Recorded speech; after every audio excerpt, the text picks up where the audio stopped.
The Subaru Forester has earned a reputation for being a hard-working, utilitarian vehicle. It's the sort of car that you buy if you live a muddy, heavy-duty rural lifestyle. However, being able to tow a trailer full of sheep or tackle a deeply rutted path with ease doesn't have to come at the cost of efficiency if you ask Subaru, because they have put a full hybrid powertrain in the Forester, so it now gets the 2-litre Boxer petrol engine, complete with a small lithium-ion battery and an electric motor to help boost performance and economy. And of course, on top of that, you still get the permanent 4-wheel drive and all the ruggedness that you expect of the Forester.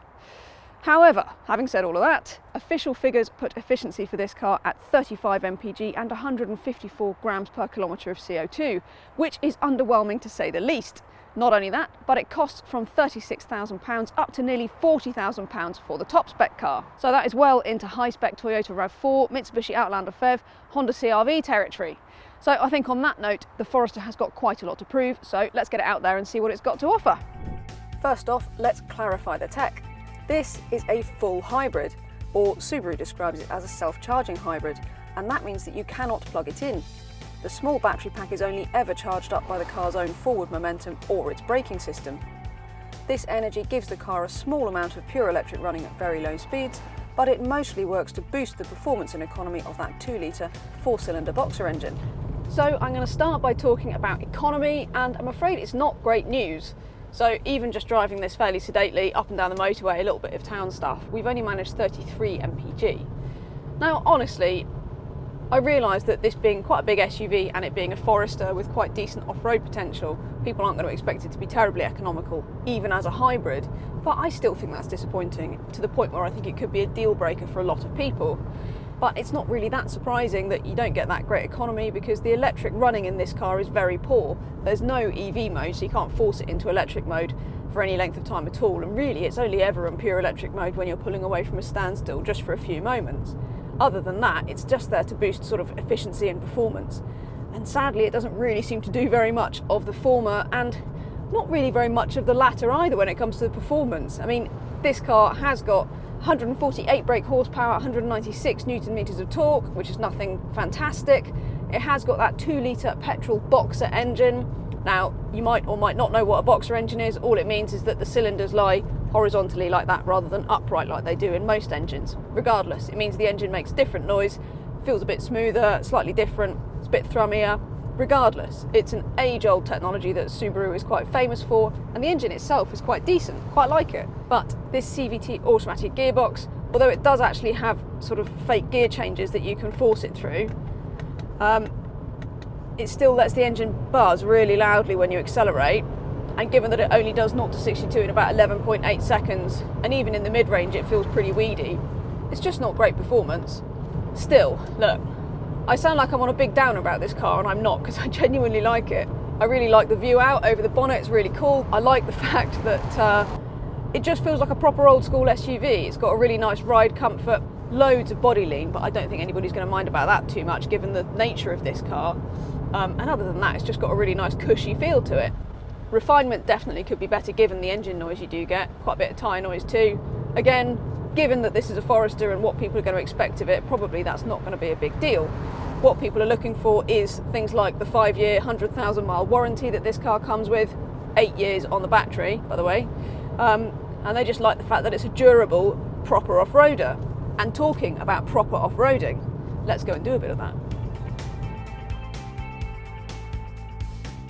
So here we are on our off-road course, and you know, by no means is it the Rubicon Trail, we're not going rock crawling here, but it is a very slippery, muddy woodland track, which is probably quite typical of what the average Subaru Forester owner in the UK might face. Now, this really is one of the Forester's party tricks, because I've been talking about rivals like the RAV4 and CR-V. Honestly, it's not even worth talking about them in the same breath as the Forester when it comes to off-roading, because this has got permanent all-wheel drive as opposed to any sort of active systems which obviously improve efficiency but don't help so much in more serious off-roading. And I mean, this has got automatic hill descent control, so I've got no feet on the pedals at the moment and the car just judges how quickly it should go down the track, and that's great. It's very controlled, feels very secure, and I must say it's just brilliant around here. It just sort of shrugs off the whole thing. It feels as secure and easy going around really quite deep mud and puddles and quite severe stuff that it does just driving on the road. And that really is one of the Subaru's great assets, and I think that is probably why you'd buy it. I think this is going to be a very niche car for people who have fairly niche needs, but if you're one of them, then I mean this is not going to disappoint. If only it weren't so flippin' expensive. I mean, even on finance, this thing is £400 a month and more, even for the base car, after a £6,000 deposit for 4 years. So I don't know. I really like it. I just wish it were cheaper and more efficient. Now, I would say that the Forester lives up to the sort of durable, heavy-duty, utilitarian character that you expect of a Forester, but that's not to say that it feels bad in here or cheap or anything. Actually, the materials feel quite nice, you know. You get nice gloss black plastic, leather steering wheel on every Forester, even entry-level cars, although they get upholstery seats rather than the leather that we've got in this premium model. You still get climate control, you get keyless entry and go, you even get heated windscreen wipers as well as heated seats and that kind of thing. So it really is going to be a comfortable and really well equipped car, whatever trim you go for. If you do want to go for the premium spec, it's some £4,000 more, which I think is quite steep. But you do get the sunroof, this leather seats, as I said. Every Forester gets electric seat adjustment and a really good driving position, really great visibility as well. So personally, I think the base spec Forester is probably the one to go for, especially since you also get the 8-inch touchscreen on every Forester, including Apple CarPlay and Android Auto, which is great news because the nav that you get if you do go for the top spec Forester it's just a little bit old school, to be honest. It's definitely lagging behind Volkswagen or Hyundai and Kia, BMW and that lot. So I think you're best off stick with the cheaper Forester and you've got everything you want, really. It's as practical as you'd expect elsewhere in the Forester too. There's plenty of room for two-leggy adults to feel comfortable in the back seats, and a one-touch system makes it easy to fold down the seat backs completely flat. The 520-litre boot is impressively big, bigger even than that in a Passat GTE Estate or Mitsubishi Outlander PHEV, if not quite as big as the boot in the Toyota RAV4 or Honda CR-V. You have to go for premium trim if you want the powered boot lid. I like the Forester. I like the bluff, no-nonsense attitude to it. It's sort of the anti-SUV to all those style-first crossovers that are out there. But the numbers just don't add up. The CO2 meter is completely scuppered as any company car, and no matter how you buy or drive or use your car, that economy is going to be disappointing.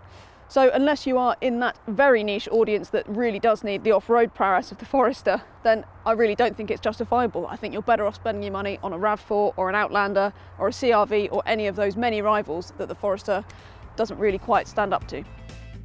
Head to drivingelectric.com for all of the electric and hybrid car advice, news and reviews you could possibly want. And check us out on Twitter, Facebook and Instagram. While you're here, don't forget to hit subscribe on our YouTube channel.